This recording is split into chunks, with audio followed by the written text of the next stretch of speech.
Historia de la física. Ciencia que investiga los conceptos fundamentales de materia, energía, espacio y las relaciones entre ellos. Cronología del desarrollo de la ciencia. Todos estos años, el hombre ha tenido la necesidad de entender y poder explicar los fenómenos naturales que lo rodean. Aristóteles trató de establecer principios del comportamiento de cuerpos naturales, celestes y terrestres, aplicando a ellos conceptos tales como movimiento, cambio de lugar, tamaño o número. Arquímedes fue uno de los primeros en aplicar las matemáticas a los fenómenos físicos, siendo el padre de la hidrostática y descubrió el principio de flotación. Fue hasta el siglo XVII donde la física toma fuerza. Galileo Galilei es considerado el padre de la física moderna. Su experimentación y tratado del movimiento de los cuerpos fue el sucesor de la mecánica clásica. Los sistemas de medición son acuerdos para utilizar las unidades de medición comunes.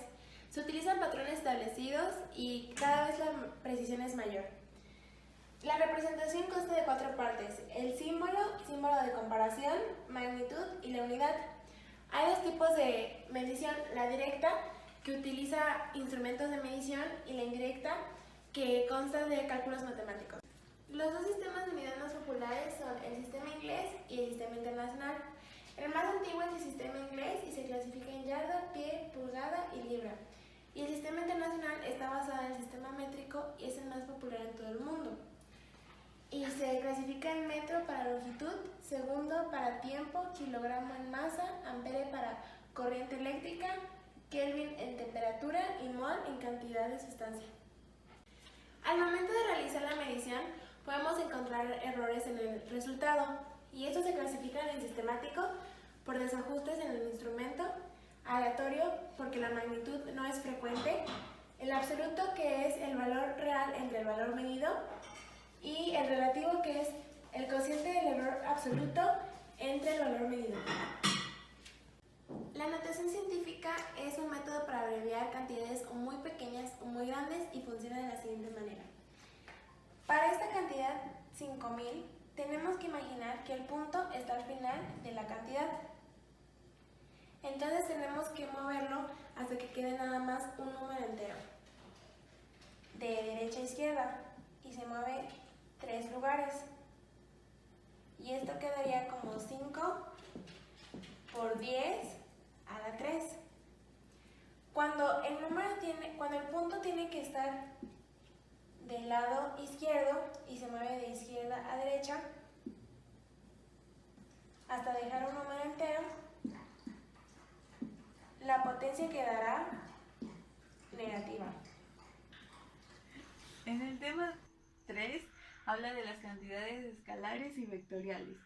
Una cantidad escalar se especifica totalmente sobre su magnitud.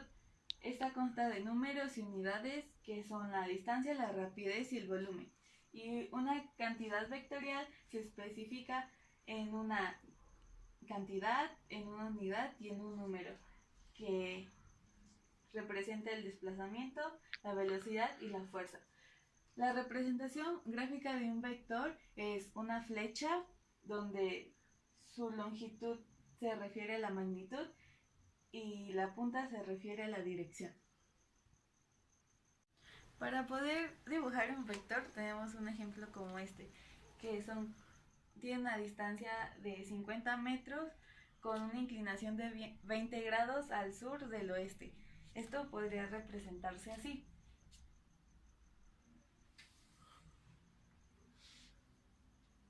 Este es nuestro plano cartesiano: norte, sur, este y oeste. La dirección de este vector dice que va al sur del oeste. Este es el oeste, es el sur, y el vector va entre estos dos direcciones. Y tiene un grado de inclinación de 20, entonces de aquí a acá debe de tener 20 grados, que son como esto. Y esto mide 50 metros.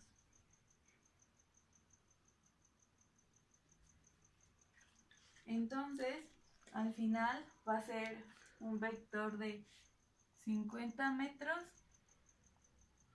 con 200 grados, porque a 180, que es de aquí a acá, le sumamos 20 grados y te da un total de 200. Hola, en este video se explicarán operaciones con vectores.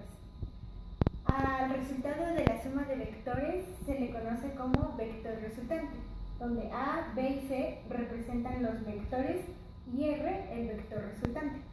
Existen dos métodos de la suma gráfica de vectores. El primero es el método del paralelogramo y el segundo es el método del polígono.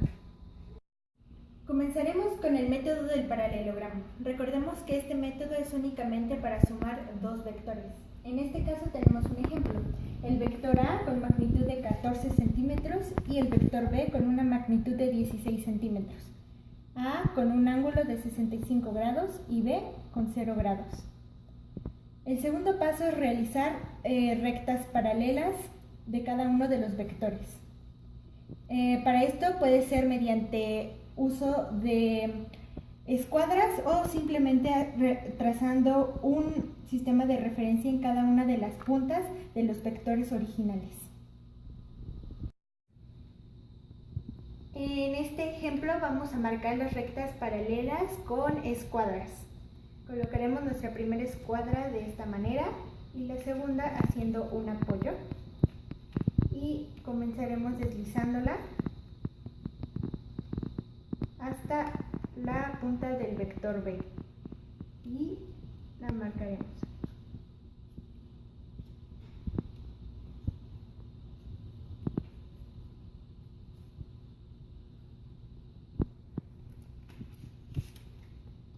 Para esta, la siguiente recta paralela la trazaremos de esta manera, colocando esta regla así y deslizándola hasta llegar a la punta del vector A.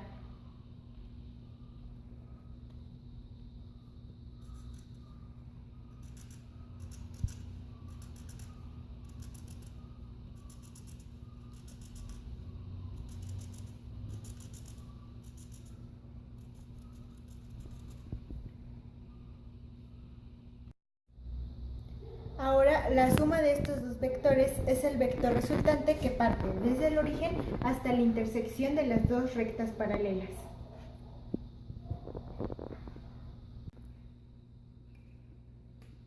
Ahora, para encontrar la magnitud se utiliza una regla y para encontrar la dirección se utiliza un transportador. En este caso, la magnitud mide 25 centímetros.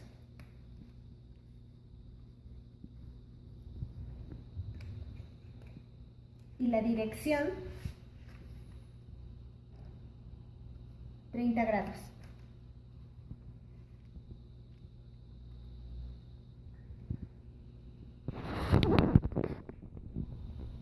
Continuaremos con el método del polígono.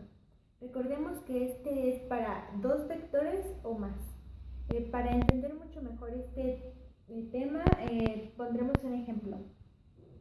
A, B y C son los vectores que vamos a trabajar, con una magnitud de 4 y una dirección de 120 grados. El segundo con una magnitud de 3 y dirección de 90 grados. El tercero con una magnitud de 5 y una dirección de 180. Y el último con una magnitud de 2 y una dirección de 60 grados.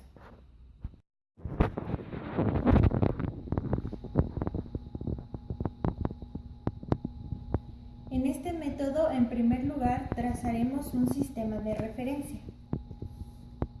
Comenzaremos dibujando el primer vector partiendo desde el origen del sistema. Sucesivamente se tienen que ir dibujando los siguientes vectores en la punta de cada uno del vector anterior. En este caso, el primer vector, que es A, tiene una magnitud de 4 y una dirección de 120 grados. El segundo tiene una dirección de 90 grados y magnitud de 3. El tercero tiene una dirección de 180 grados y una magnitud de 5. Y el último tiene una magnitud de 2 con una dirección de 60 grados. La suma de los 4 vectores, que se llama resultante, se mide a través del origen hasta la punta del último vector trazado. De esta forma.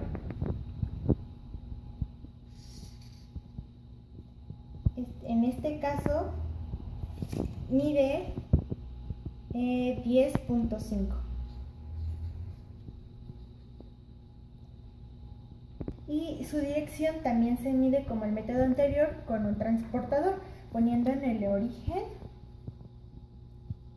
En este caso mide 125 grados.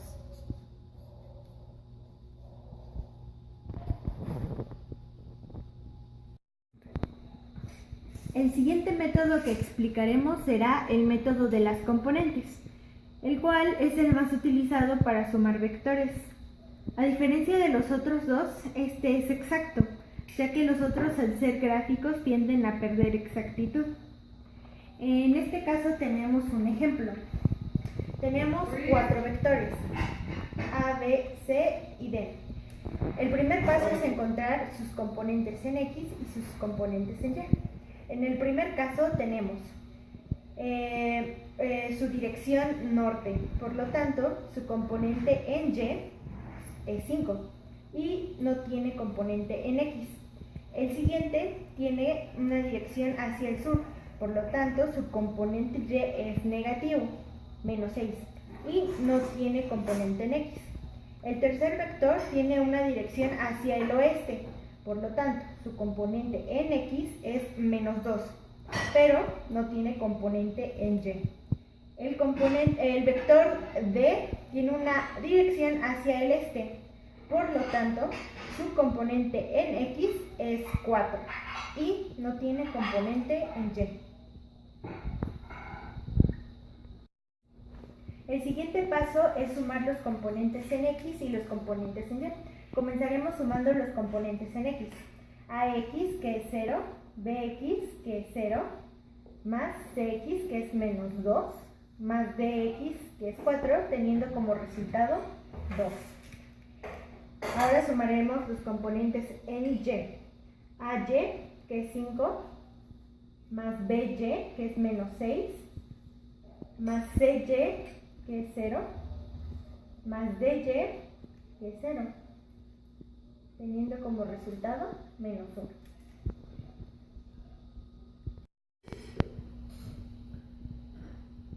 Para encontrar ahora la magnitud utilizaremos esta fórmula y para obtener la dirección utilizaremos esta fórmula.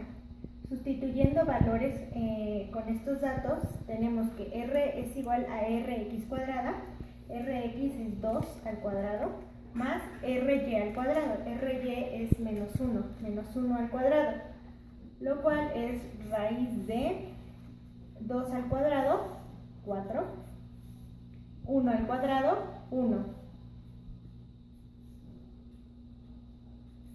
El resultado es raíz de 5. Para la dirección utilizamos tangente de menos 1 de Ry, que es menos 1, sobre Rx, que es 2. El resultado, pasando a la calculadora, es menos 26.5650.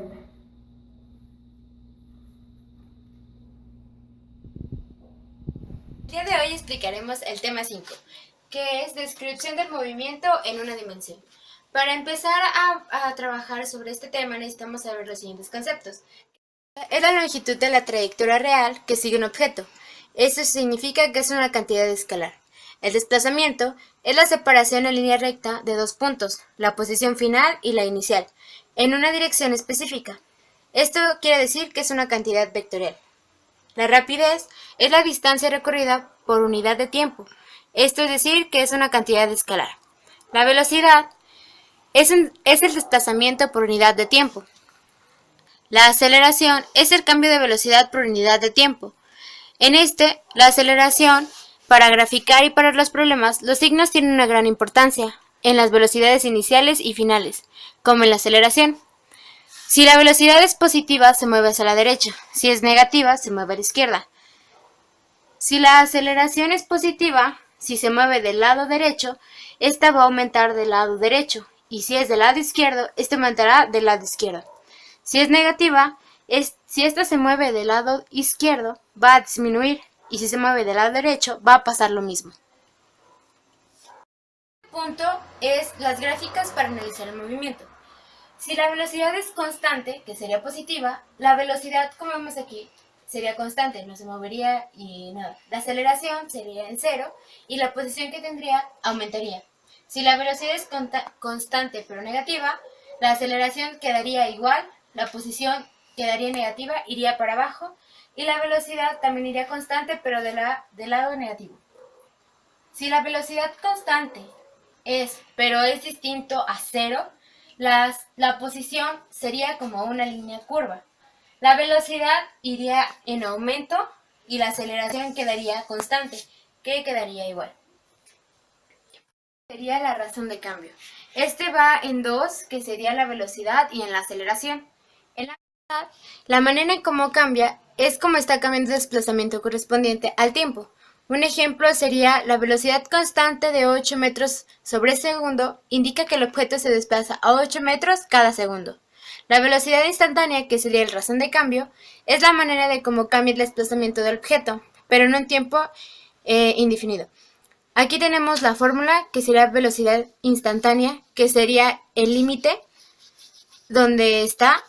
Delta X sería la cantidad muy pequeña de desplazamiento y la de abajo sería una cantidad muy pequeña del tiempo. Esta flecha significa tiende a. En la aceleración, a la manera en cómo está cambiando la velocidad con respecto al tiempo. Un ejemplo sería la aceleración constante de 3 metros sobre segundo al cuadrado. ¿Esto qué quiere decir? Que el objeto cambia, aumentando su velocidad a 3 metros sobre segundo cada segundo. La aceleración instantánea, que sería la razón de cambio, es la manera de cómo la velocidad del objeto, pero en un tiempo indefinido. Aquí sería la fórmula de aceleración, es igual al límite de delta v, que sería la velocidad, una cantidad muy pequeña de la velocidad, y la de abajo sería lo mismo que la de velocidad, que sería una cantidad muy pequeña del tiempo. Igualmente, la flechita significa tiende a. Sería todo de mi parte, espero que les haya ayudado y muchas gracias.